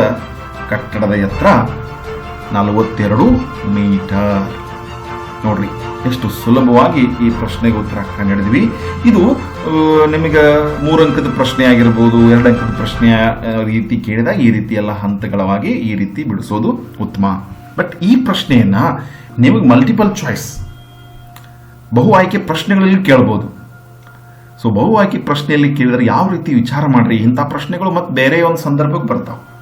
ಅಲ್ಲಿ ಕಂಬದ ಎತ್ತರ ಅನ್ನೋ ಬದಲಿ ಮತ್ತೆ ಯಾವುದಾದ್ರೂ ಎತ್ತರ, ಯಾವುದಾದ್ರೂ ನೆರಳ, ಯಾವುದೇ ಒಂದು ವಸ್ತುವಿನ ಎತ್ತರ, ಯಾವುದೇ ವಸ್ತುವಿನ ಒಂದು ನೆರಳಿಗೆ ಸಂಬಂಧಪಟ್ಟಂಗೆ ಎತ್ತರ ನೆರಳಿಗೆ ಸಂಬಂಧಪಟ್ಟಂಗೆ ಪ್ರಶ್ನೆ ಕೇಳಿದ್ರೆ ಅದು ಮಲ್ಟಿಪಲ್ ಚಾಯ್ಸ್ನಾಗೆ ಆಗಿದ್ರೆ ಸಿಂಪಲ್ ಆಗಿ ಅದನ್ನು ಉತ್ತರ ಹೆಂಗೆ ಪತ್ತೆ ಹಚ್ಚೋದಪ್ಪ ಅಂದ್ರೆ ಈ ಎಲ್ಲ ಜ್ಞಾನ ನಮಗೆ ತಲೆಯಲ್ಲಿ ಇಟ್ಕೊಂಡೇ ಸಿಂಪಲ್ ಆಗಿ ಪತ್ತೆ ಹಚ್ಚಕ್ಕೆ ಒಂದು ನಿಮಗೆ ಸೂತ್ರವನ್ನ ಹೇಳ್ಕೊಡ್ತೀನಿ. ಆ ಸೂತ್ರ ಹೆಂಗದ ಅಂದ್ರೆ ಹಿಂಗಿದೆ ನೋಡ್ರಿ. ನಾವು ಕಂಬದ ಎತ್ತರವನ್ನ ಕಟ್ಟಡದ ಎತ್ತರಕ್ಕೆ ಭಾಗಿಸ್ಬೇಕು, ಕಂಬದ ನೆರಳನ್ನ ಕಟ್ಟಡದ ನೆರಳನ್ಗೆ ಭಾಗಿಸಿದಾಗ ನಮಗೆ ಇಲ್ಲಿ ಗೊತ್ತಿರೋ ಅಂಶಗಳನ್ನು ತುಂಬಿ ಗೊತ್ತಿರಲಾರದ ಅಂಶವನ್ನ ಕಂಡುಹಿಡಿಬಹುದು. ಅಥವಾ ನೀವು ಸಿಂಪಲ್ ಆಗಿ ಹೇಳಬೇಕಾದ್ರೆ ಎತ್ತರವನ್ನ ಎತ್ತರಕ್ಕೆ ಭಾಗಿಸ್ರಿ, ನೆರಳನ್ನ ನೆರಳಕ್ಕೆ ಭಾಗಿಸ್ರಿ. ಆದ್ರೆ ಎತ್ತರ ತಗೊಂಡಾಗ ಅಂಶದಲ್ಲಿ ಯಾವ ವಸ್ತುದ ಎತ್ತರ ನೆರಳು ಅಂಶದಲ್ಲಿ ಇರಲಿ, ಇನ್ನೊಂದು ವಸ್ತುವಿನ ಎತ್ತರ ನೆರಳು ಛೇದದಲ್ಲಿ ಇರಲಿ. ಈ ರೀತಿ ನಾವು ಸಿಂಪಲ್ ಆಗಿ ಒಂದ್ ಕಡೆ ಬರ್ಕೊಂಡು ಈ ಉತ್ತರ ಇಲ್ಲೇನು ನಾವು ಹಂತಗಳಲ್ಲಿ ಪಾಲನೆ ಮಾಡಿ ಕಂಡುಹಿಡಿದೆವು, ಇದನ್ನ ನಾವು ಸಿಂಪಲ್ ಆಗಿ 1 ಸ್ಟೆಪ್ ಆನ್ಸರ್ ಆಗಿ ಕಂಡುಹಿಡಿಬಹುದು. ಇಲ್ಲಿ ನಾವು ಇದೇ ಸ್ಟೆಪ್ ಬರ್ದಿವಲ್ಲ, 6 ಕಟ್ಟಡದ ಎತ್ತರ ಗೊತ್ತಿಲ್ಲಾಗಿತ್ತು, ಆಮೇಲೆ ಕಂಬದ ನೆರಳು ಗೊತ್ತಿತ್ತು, ಅದನ್ನು ನಾವು ಇಲ್ಲಿ 4 ಅಂತ ತುಂಬುವುದು. ಕಟ್ಟಡದ ನೆರಳು ಗೊತ್ತಿಲ್ಲಾಗಿತ್ತು, ಅದನ್ನ 28 ತುಂಬಿ ಊರೇ ಗುಣಾಕಾರ ಮಾಡಿದ್ರೆ ಕಟ್ಟಡದ ಎತ್ತರ ನಮಗೆ 1 ಸ್ಟೆಪ್ ಆನ್ಸರ್ ಬರ್ತಿತ್ತು. ಅದಕ್ಕೆ ನಿಮಗೆ ಮಲ್ಟಿಪಲ್ ಚಾಯ್ಸ್ ಕ್ವಶನ್ ಕೇಳಿದಾಗ ಈ ಒಂದು ಮಾತನ್ನ ನೆನಪಿಟ್ರಿ. ಏನು? ಎತ್ತರವನ್ನ ಎತ್ತರಕ್ಕೆ ಭಾಗಿಸ್ರಿ, ನೆರಳನ್ನ ನೆರಳಕ್ಕೆ ಭಾಗಿಸ್ರಿ.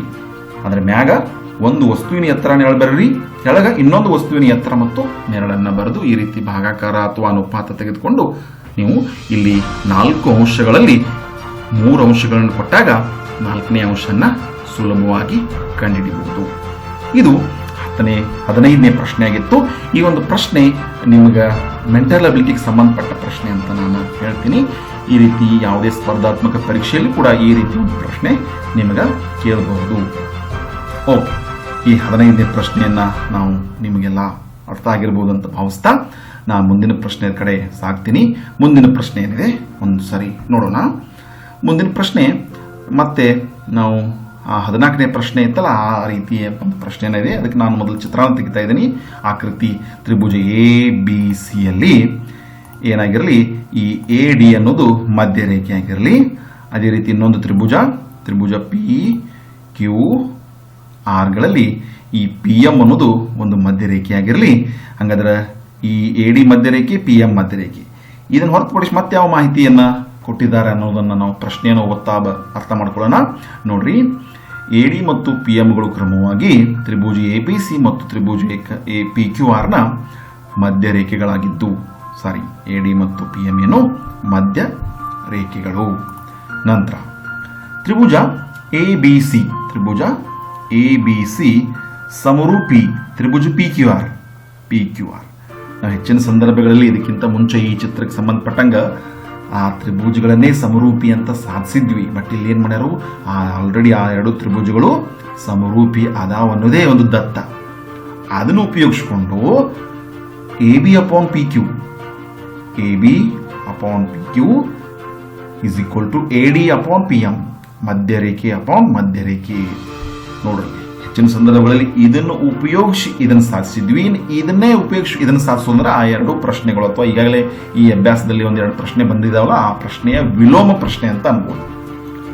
ಹಾಗಂದ್ರೆ ವಿಲೋಮ ಅಂದ್ರೆ ಮತ್ತು ಇದು ಬಹಳಷ್ಟು ಸ್ಟೆಪ್ಗಳನ್ನು ತೆಗೆದುಕೊಳ್ತೈತಿ ಅಂತ ನೀವು ಗಾಬರಿ ಆಗಬಾರ್ದು. ಇದು ಸಿಂಪಲ್ ಆಗಿರೋ ಒಂದು ಪ್ರಶ್ನೆ. ನಾವು ನೋಡ್ರಿ, ಇದನ್ನ ಸಾಧಿಸಬೇಕಂದ್ರೆ AB upon PQ, AD upon PM ಇವೆರಡು ಸಮಾನುಪಾತ ಅಂತ ಸಾಧಿಸಬೇಕಾದ್ರೆ ಈ AD ಮತ್ತು PM ಎಲ್ಲಿದಾವಲ್ಲ ಆ 2 ತ್ರಿಭುಜಗಳನ್ನ ನಾವು ಸಮರೂಪಿ ಅಂತ ಸಾಧಿಸಿದ್ವಿ ಅಂದ್ರೆ ಇದನ್ನು ಬರೆಯಬಹುದು. ಅದಕ್ಕೆ ಯಾವ 2 ತ್ರಿಭುಜ ಆಯ್ಕೆ ಮಾಡ್ಕೊಳ್ತೀನಿ ನೋಡ್ರಿ. ಇವೆಲ್ಲ ಇರೋ ಹಂಗೆ ಅಂದ್ರೆ ತ್ರಿಭುಜ ABD, ತ್ರಿಭುಜ PQM ಇವೆರಡು ಸಮರೂಪಿ ಅಂತ ಸಾಧಿಸಿದ್ರೆ ಇದನ್ನು ನಾವು ಬರೀಬಹುದು. ಹಾಗಾದ್ರೆ ಇವೆರಡು ಸಮರೂಪಿ ಅಂತ ಸಾಧಿಸಕ್ಕೆ ನಮ್ಗೆ ಏನೇನು ದತ್ತಾಂಶಗಳದಾವ ಅಂತ ಕೇಳೋದಾದ್ರೆ ನೋಡ್ರಿ, ಇವೆರಡು ಸಮರೂಪಿ ಅಂದ್ರೆ AB upon PQ ಸಮ ಇರಬೇಕು. B C upon Q ಆರ್ಗೆ. ಮತ್ತೆ ಕೋನ್ ಬಿ ಕೂಡ ಸಮ ಇರಬೇಕು ಕೋನ್ ಕ್ಯೂಗೆ. ಇದನ್ನು ಉಪಯೋಗಿಸಿದ್ರೆ ನಮಗೆ ಇವೆರಡು ತ್ರಿಭುಜಗಳು ಸಮರೂಪಿ ಅನ್ನೋದನ್ನ ಸುಲಭವಾಗಿ ಹೇಳ್ಬೋದು. ಹೆಂಗೆ ಹೇಳ್ಬೋದು ನೋಡ್ರಿ, ಎ ಡಿ ಮತ್ತು ಪಿ ಎಂಗಳು ಮಧ್ಯರೇಖೆಗಳು. ಮಧ್ಯರೇಖೆಗಳ ಅರ್ಥ ಬಿ ಡಿ ಮತ್ತು ಡಿ ಸಿ ಸಮ ಇರ್ತಾವು. ಎದಕ್ಕೆ? ಹಾಫ್ ಬಿ ಸಿಗೆ, ಬಿ ಸಿಯ ಅರ್ಧಕ್ಕೆ. ಅದೇ ರೀತಿ ಕ್ಯೂ ಎಂ ಮತ್ತು ಆರ್ ಎಂ ಸಮ ಇರ್ತಾವ ಅರ್ಧ ಕ್ಯೂ ಆರ್ ಬೆಲೆಗೆ. ಇನ್ನು ತ್ರಿಭುಜ A B C ಸಮರೂಪಿ Tribhuja P Q R ಅಂತ ಅವರ ಹೇಳ್ತಾ ಇದ್ದಾರೆ ದತ್ತದೊಳಗ. ಇದನ್ನು ನಾವು ನೋಡಿ ಏನು ಮಾಡಬಹುದು, ತ್ರಿಭುಜ ಎ ಬಿ ಸಿಯಲ್ಲಿ ಕೋನ್ ಬಿ ಸಮ ಕೋನ್ ಕ್ಯೂ, ಇವೆರಡು ಕೋನಗಳು ಸಮ. ಯಾಕಂದ್ರೆ ಈ ಗುಲಾಬಿ ಬಣ್ಣದ ಎರಡು ತ್ರಿಭುಜಗಳು ಸಮರೂಪಿಗಳಾಗಿದ್ರೆ ಕೋನ್ ಬಿ ಸಮ ಕೋನ್ ಕ್ಯೂ ಆಗಿರಲೇಬೇಕು. ಅದನ್ನ ಬರೆಯೋಣ, ಕೋನ್ ಬಿ ಸಮ ಕೋನ್ ಕ್ಯೂ. ಮತ್ತೇನು ಬರಿಬಹುದು? ಬಾಹುಗಳ ಅನುಪಾತ ಬರಿಬಹುದು. ಬರೆದು ಬಿಡೋಣ. A B upon P Q is equal to B C upon Q R, B C upon Q R, ಆಮೇಲೆ A C upon P R, A C upon P R ಅಂತ ಬರಿಬಹುದು. ನಂತರ ಏನು ಬರಿಬಹುದು? ನಾನು A B upon P Q ಹಾಗೆ ಹೇಳ್ತೀನಿ. B ಸಿಗೆ 1/2 ಮ್ಯಾಗು ಅಂಶದಲ್ಲಿ ಗುಣಿಸ್ತೀನಿ, ಛೇದದಲ್ಲಿ ಬರಿತೀನಿ. ಅಂದ್ರೆ ಅಂಶದಲ್ಲಿ 1/2 ಛೇದದಲ್ಲಿ 1/2 ಕ್ಯಾನ್ಸಲ್ ಆದ್ರೆ ಮತ್ತೆ B C upon Q R ಅಷ್ಟೇ ಉಳಿತದ. ಆದ್ರೆ 1/2 ಬಿ ಸಿ ಅಂದ್ರೆ ಏನ್ ಬರಿಬಹುದು ಅಂದ್ರೆ ನೋಡ್ರಿ, ಬಿ ಡಿ ಬರಿಬಹುದು. 1/2 ಕ್ಯೂ ಆರ್ ಅಂದ್ರೆ ಏನ್ ಬರಿಬಹುದು ನೋಡ್ರಿ, ಕ್ಯೂ ಎಂ ಬರಿಬಹುದಲ್ಲ. ಇನ್ನು ಕೊನೆಯದಾಗಿ ನಾವು ಏನ್ ಮಾಡೋಣಪ್ಪ ಅಂದ್ರೆ ತ್ರಿಭುಜ ಎ ಬಿ ಸಿ ಮತ್ತು ಪಿ ಕ್ಯೂ ಆರ್ಗಳಲ್ಲಿ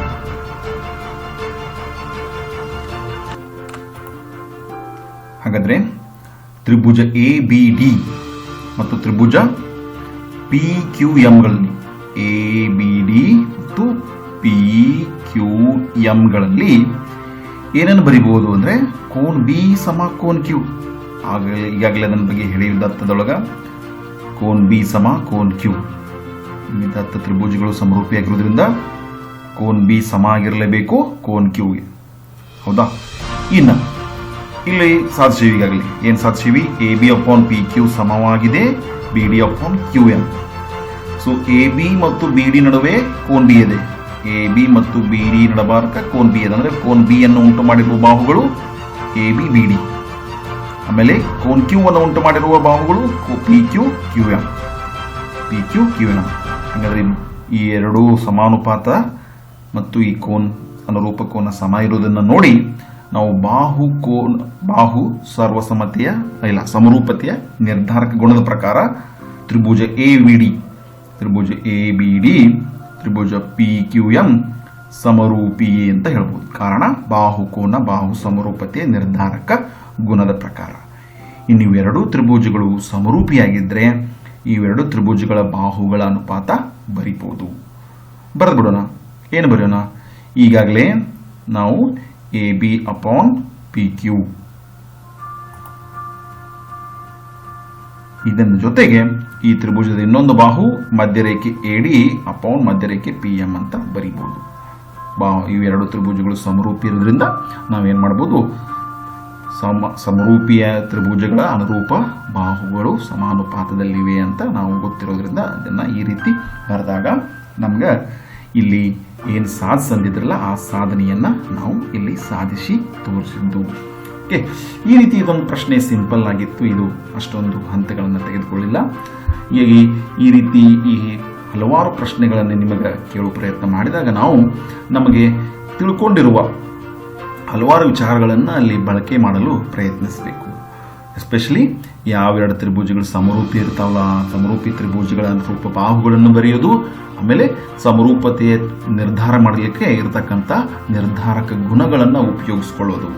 ಇದನ್ನ ಉಪಯೋಗಿಸಿ ನಾವು ಹಲವಾರು ಈ ರೀತಿ ಪ್ರಶ್ನೆಗಳನ್ನು ಬಿಡಿಸ್ಬೋದು ಅಂತ ಹೇಳ್ತಾ ಈ ಒಂದು ವಿಡಿಯೋ ಭಾಗದಲ್ಲಿ ನಾನು ಈ ಅಭ್ಯಾಸದ ಕೊನೆಯ 3 ಲೆಕ್ಕಗಳನ್ನು 2.3 ಅಭ್ಯಾಸದ ಕೊನೆಯ 3 ಲೆಕ್ಕಗಳನ್ನು ಬಿಡಿಸೀನಿ.